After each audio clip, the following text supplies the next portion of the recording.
Hi, welcome back. I am so excited to bake with you this week. I'm excited every week to share things with you and bake with you, but I promised last week a sweet treat and I am delivering on that. I got my Bread Bakers Co-op order in. It was held off by weather for a little bit, so now I have my honey granules and I am ready to bake some sweet goodness.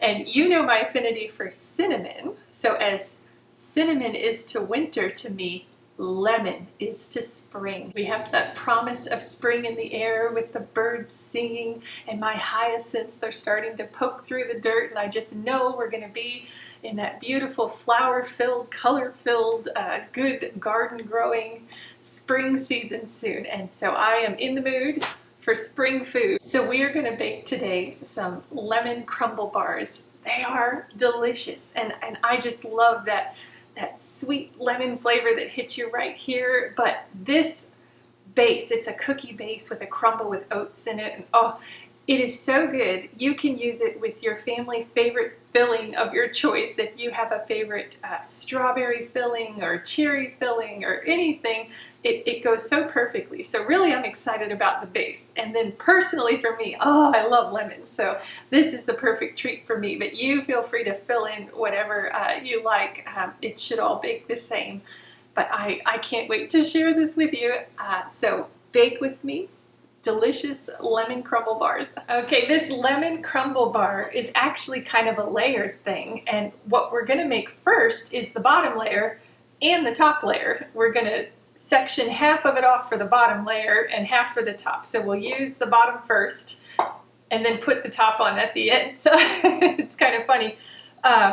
What I'm going to use, because this is not a yeasted recipe, we don't need it to rise, is soft white wheat. But I would invite you, if you've ever been curious and wanted to dabble and try different grains like einkorn or spelt or oats or barley, you know, in a flour form, and you're just concerned to waste ingredients, this would be a good recipe to try out those new flavor profiles or different ratios, you know, 1/3 soft white wheat, 2/3 einkorn, or half soft white wheat, half kamut or barley flour.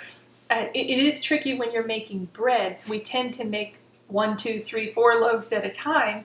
And if you don't like the flavor, you're unsure if you're going to like it. You don't want to waste good product, right? Or just eat something you're not completely satisfied in. So this is an amazing treat to test out different flavors. So go crazy, try different things. There's lots of health food stores around, like the Natural Grocer, that would sell small bags of different grains. It's where I get rye and spelt and some barley. You could go kind of wild and get little bags of everything and try it out. As I said before, this base goes with a lot of different things. It's actually quite good just as a cookie bar if you want just that without a topping on it. So this is a good time to try all your different desires of flavors and see what you like, see what works well with your guts. I know some people have some sensitivities, so but you're unsure if you want to try all einkorn. This is good to do that. So I'm going to use 1½ cups soft white wheat today, which means I'm going to mill 1 cup of soft white wheat berries. That gives you about 1½ cups of flour. And then I'm going to freshly flake my oat groats, but we're going to have 1¼ cups of oat groats. And the fresher you can get, the sweeter they are. They have a different flavor. So I encourage you to get as fresh a kind as you can. So I'm going to go ahead and mill my 1 cup of wheat berries to 1½ cups freshly milled flour. And then I'm going to flake my 1¼ cups of oat groats.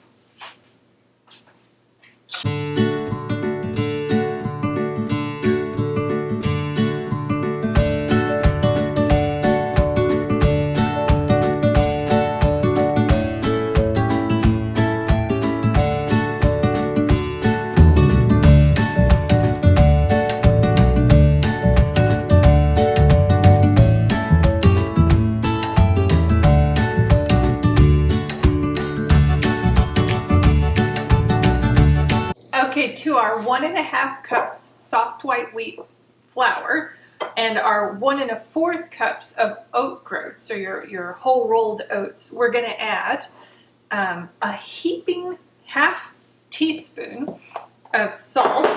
Again, I like the Redmond's real salt.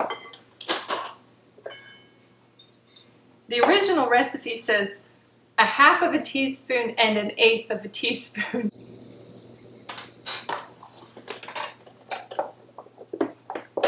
Then we're going to do 1/2 teaspoon of baking soda.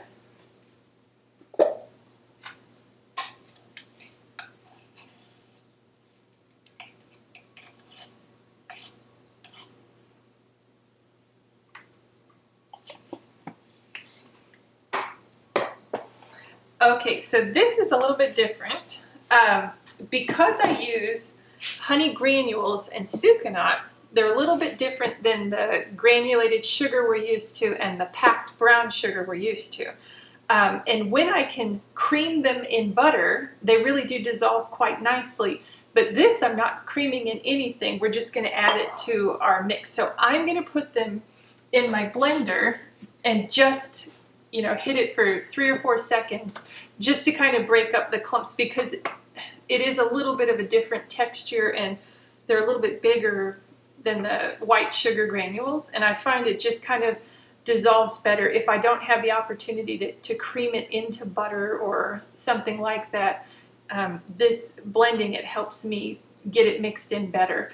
So we need, if you're using honey granules or all sucanat or whatever you're choosing to use, we need 1/2 cup of honey granules or your sweetener of choice.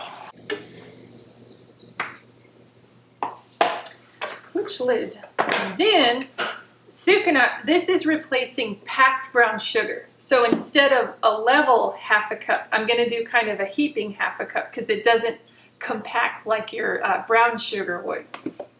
So I'm still going to call it 1/2 cup. I'm just choosing to do a heaping 1/2 cup.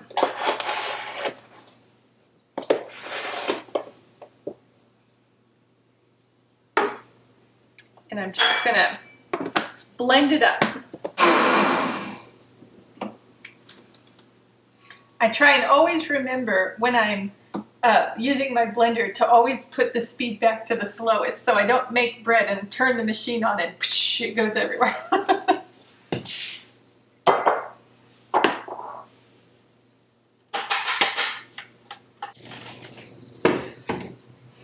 Okay, so then we need 1.5 sticks of butter. Again, I choose unsalted butter, so I am in control of how much salt is in there and what kind of salt is in there. And we're gonna melt it. So you can do it on the stove. I do the microwave because it's easier. To our completely melted butter, we're gonna add 1 teaspoon of vanilla. And you can be heavy-handed. I like a lot of vanilla. But we do not want to add the vanilla directly to our dry ingredients because it'll soak up in certain spots, and no matter how much you mix it, it won't mix all the way in. So we want to put the vanilla into the liquid to get it mixed, and then we're going to mix everything together.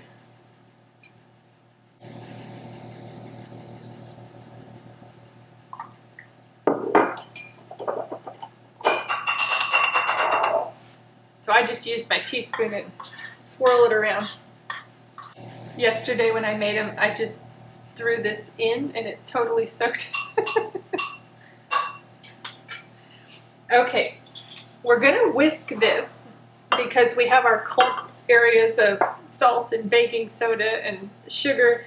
I find if you have a wider whisk, this is so old and been bent in the drawer with somebody impatiently slamming the drawer closed, but the wider apart whisk is much better than this because you can't empty it out as easy. Things get clumped in the middle. So just a thought, if you have a choice, these are better.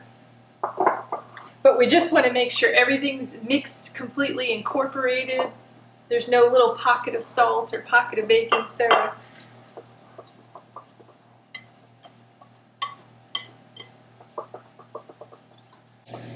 I like having transparent glass bowls when I do recipes like this because I can kind of peek and see. I've not mixed it well once, thinking, oh, I'll mix it when I put the butter in. And it just, I had it like a very strong salty bite and, you know, a very strong kind of weird bite that I think was more baking soda. So now I'm overly cautious about making sure everything's mixed well. Okay, now that I know that's mixed, we're going to pour all our buttered vanilla into this, and just if you want to use your hands and get messy, do so, but I'm going to use a spatula, or you can use a spoon or fork or whatever.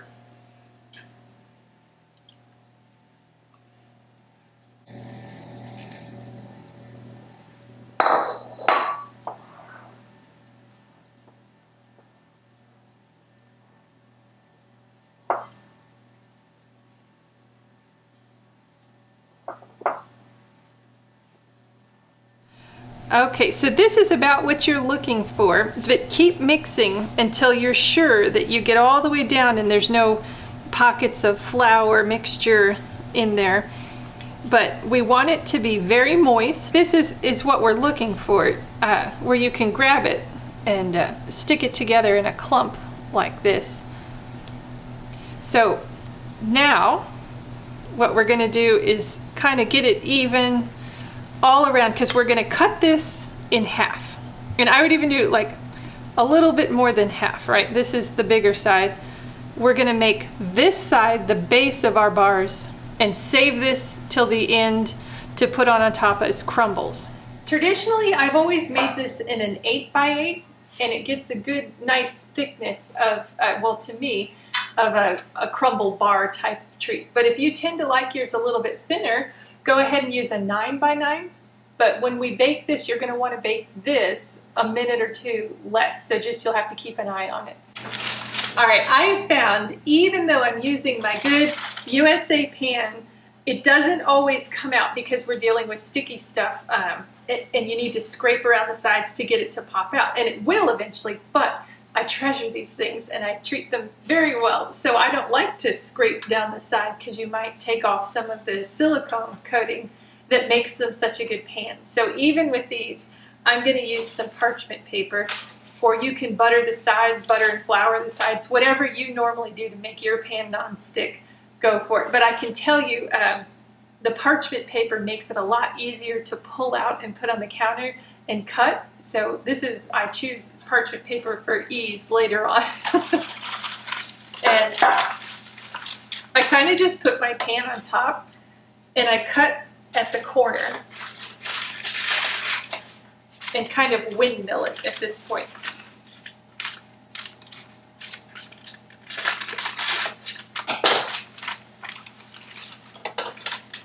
Just pick your upper right hand corner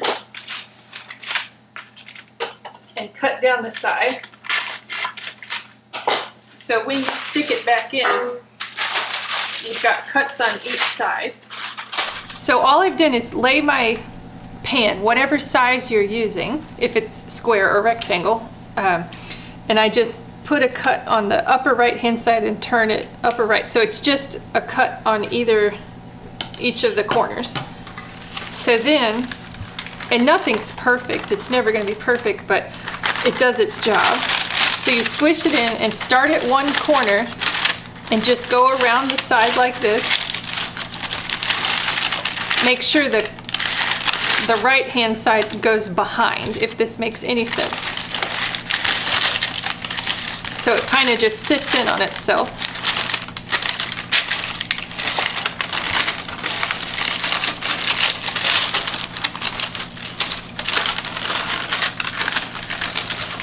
This just makes it a little bit neater so you don't have big crunches and crumbles everywhere. And then at the end when we're done, we just pull it out like that. It makes it a lot easier to do your work. So again, just tuck the edges you cut behind, behind, behind, behind. So now this is ready. Here's our crumble. The bigger side we're going to put in here.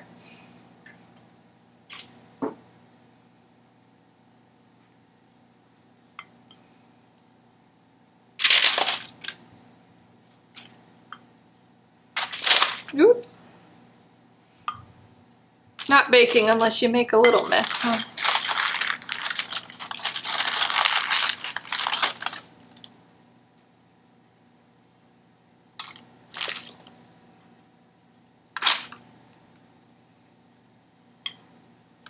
All right, so we'll save this for our topping.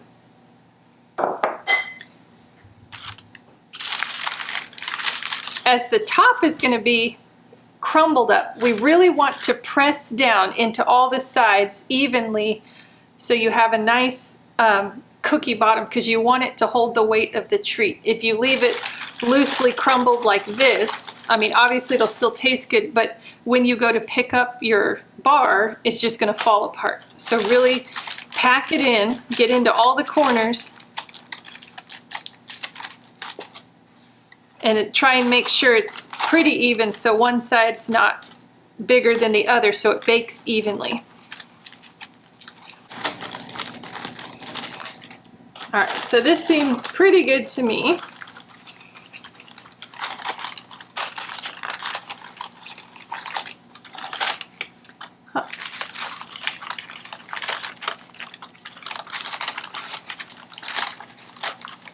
Okay, so this seems pretty good to me.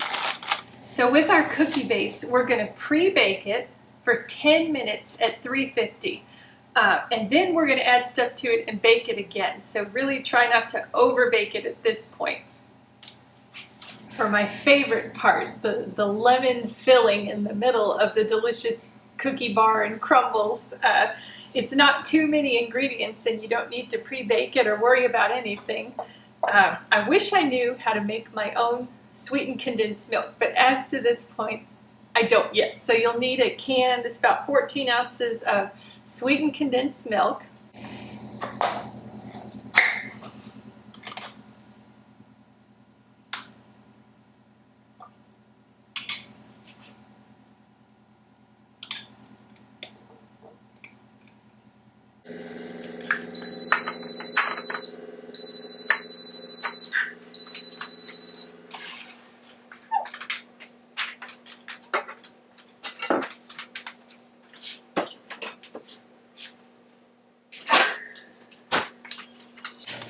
Here's our cookie bar base. You can tell it's baked, but not like a lot of color, like it's been baked fully.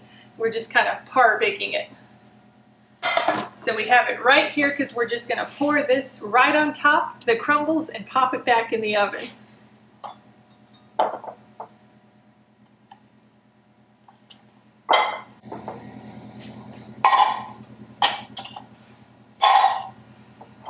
We want about a tablespoon of lemon zest, which I find is about 2 lemons. About, you know, we have this size, not the massive big ones and not the cute little ones.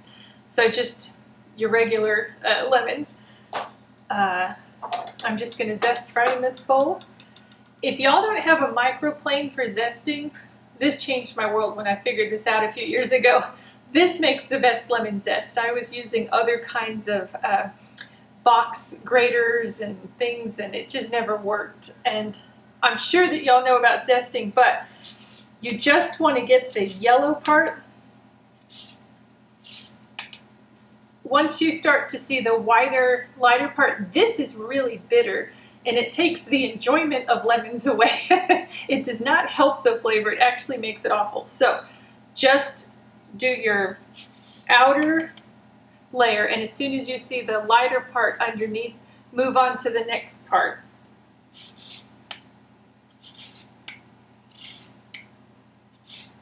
And I just tap it. I saw it on a cooking show once, like a decade and a half ago, that they zest and tap, so it keeps everything fluffy down here and it doesn't compact inside the zester.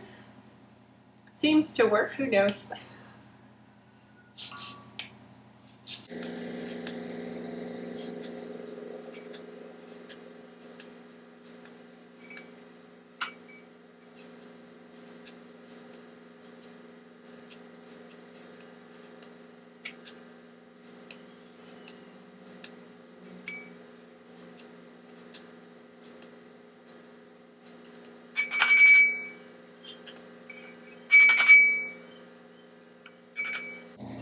I think I hear a chicken's laying an egg.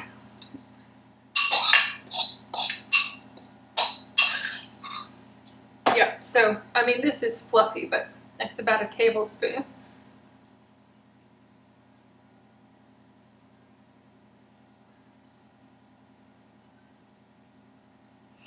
All right, then we're going to want to cut these in half. Need a knife.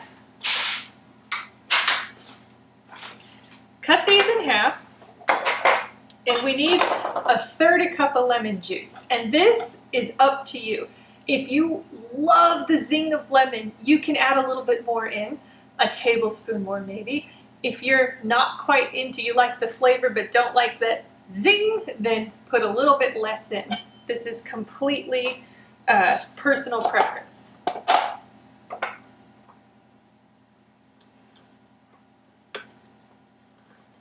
Actually, the Ancestrum machine has a attachment that does the juicing.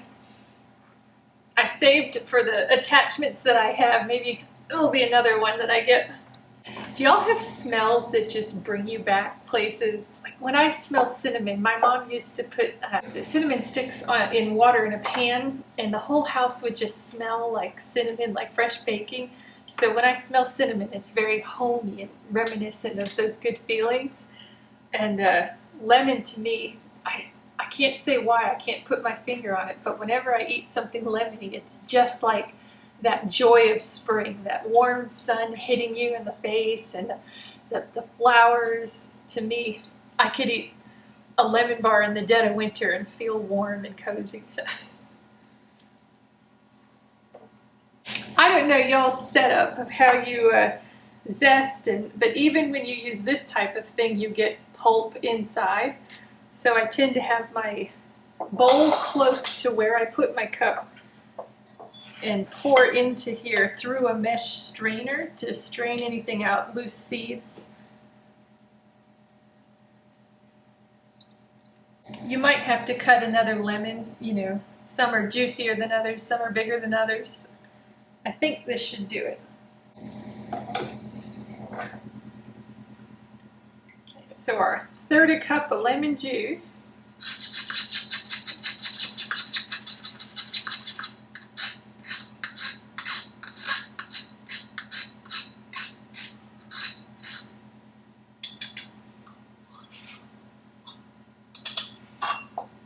Okay, so we've got our can of sweetened condensed milk, tablespoon of lemon zest, 1/3 cup, or what you prefer, of lemon juice, and then we need 2 egg yolks.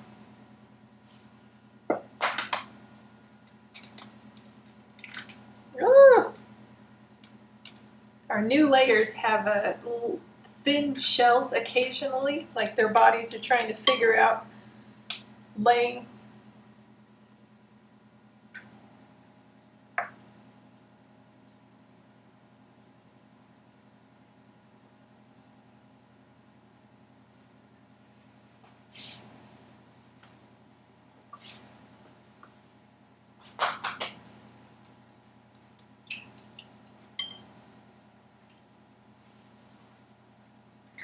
Good.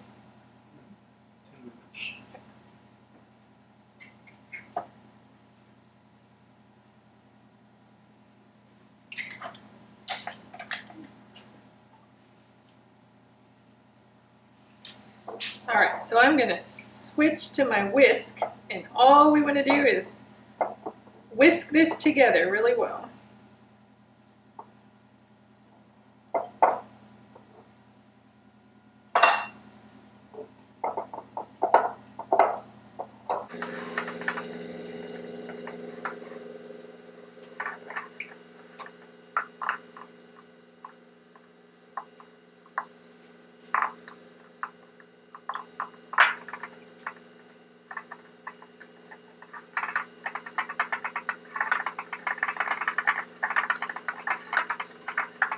We're just trying to incorporate it, not get air into it. So if you're using an electric mixer, just be sure not to overmix and start fluffing it up.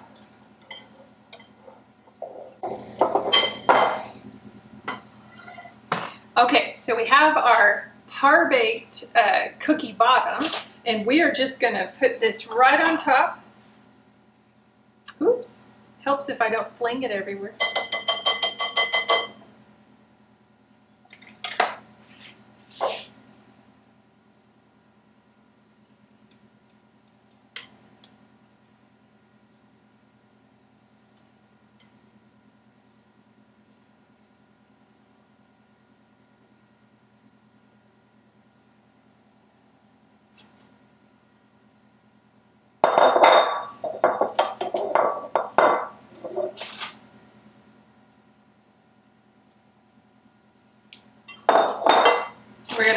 spread it out.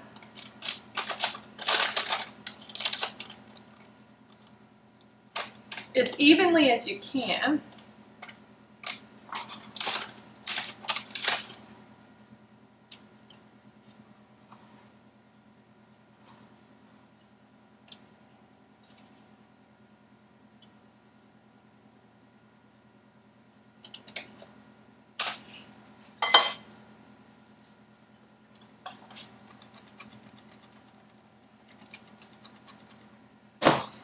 All right, and then our remainder of crumble here, we do not push it in. We are just gonna crumble it over the top and try and get it an even coating everywhere. That's good. Good.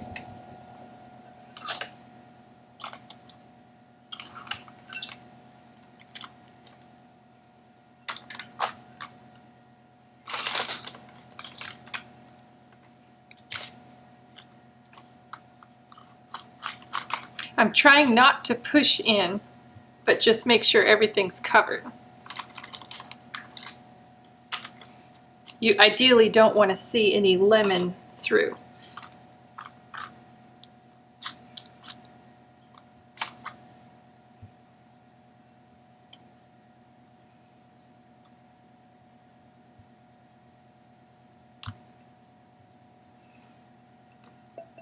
Okay. Okay, we have our delicious layers assembled. So now we are going to bake this at 350 for 22 to 25 minutes, pending your oven. Every oven cooks differently. You want to see a nice brown on top, a light brown, not a dark brown. So at 22 minutes, take a peek and see. Now is the sad part, because this one does not taste very good hot. You want a cold lemon bar, room temperature. So straight out of the oven, the cookie crumbled, the cookie base tastes delicious, the lemon not so much. But if you try and pull this out now, it's all just going to separate and become a big mess. So you have to smell it and you get to look at it, but you cannot taste it and you cannot touch it. You need to let it get to room temperature, and then you can pull it out and start cutting it the size that you want. It's even better if you throw it in the refrigerator for a little bit before you serve it. It just tastes better once everything's kind of settled and amalgamated after it's hot for so long, and then you put it in the fridge. It kind of just solidifies together and the flavor brightens. It gets bigger. It somehow, in some baking mysterious magical spell, it gets better if you just wait. So make this when you're going to go outside and do something and come back to it later. But you can take, a little crumble off the top. That's not bad. So we'll be back when it's cooler, and I can show you what it looks like cut up into squares. Look good.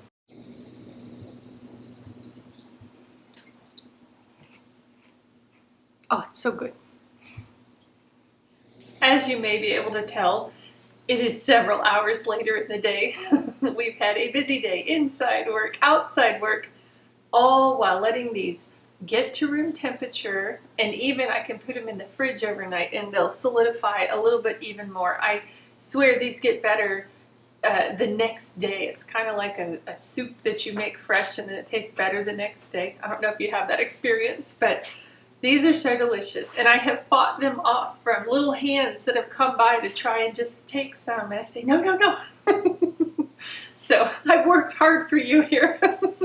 But these baked for exactly 22 minutes, and I think the bottom is just firm and chewy enough. It's not burnt and too stiff so it cracks apart. You can bite into it nice and easy. And I'd love to hear any combinations you use of different grains to make this. I think this is a wonderful way to play around and see what you like and flavor combinations. So from my heart to yours, these are delicious lemon treats that I think that you'll really enjoy, and I hope they turn out well. And I want you to know I'm praying for you, and I'm so thankful and grateful for you, and have a wonderful week.